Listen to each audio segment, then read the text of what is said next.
Ang pakikipagsapalaran ni Lito sa mahiwagang hardin.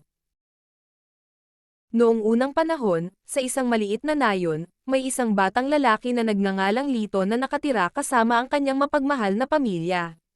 Isang araw, habang siya ay naglalaro sa kanilang bakuran, nakakita siya ng isang kumikinang na binhi na nahulog mula sa langit. Dala ng kuryusidad, itinanim niya ito sa kanilang hardin. Kinabukasan, laking gulat ni Lito nang makita niyang tumubo ang binhi sa magdamag at naging isang maliit na halaman. Hindi lamang ito ordinaryong halaman dahil ito ay mabilis lumaki at sa bawat araw ay may bagong kababalaghan siyang nadidiskubre. Ang mga bulaklak sa hardin ay nagsimulang magsalita at magkwento ng mga nakakamanghang istorya. Sa kanyang paghahanap sa sikretong bunga na sinasabing may mahiwagang kapangyarihan, nakilala ni Lito ang mga kaibigang insekto na nagturo sa kanya ng mga mahahalagang aral sa buhay. Ngunit, hindi lahat ay kaibigan sa mahiwagang hardin na ito.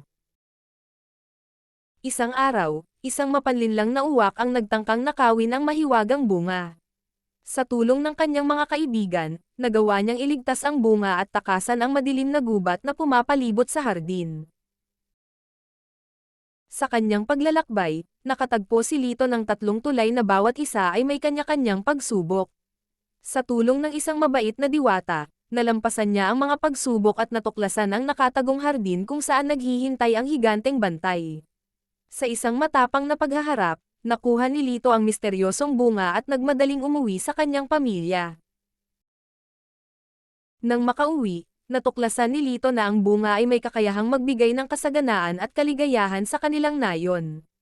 Ang kanyang pakikipagsapalaran ay nagdulot ng pagbabago hindi lamang sa kanyang buhay kundi pati na rin sa buong nayon. At sa bawat pagtatapos ng araw, si Lito at ang kanyang pamilya ay nagpapasalamat sa mahiwagang hardin na nagbigay sa kanila ng bagong simula.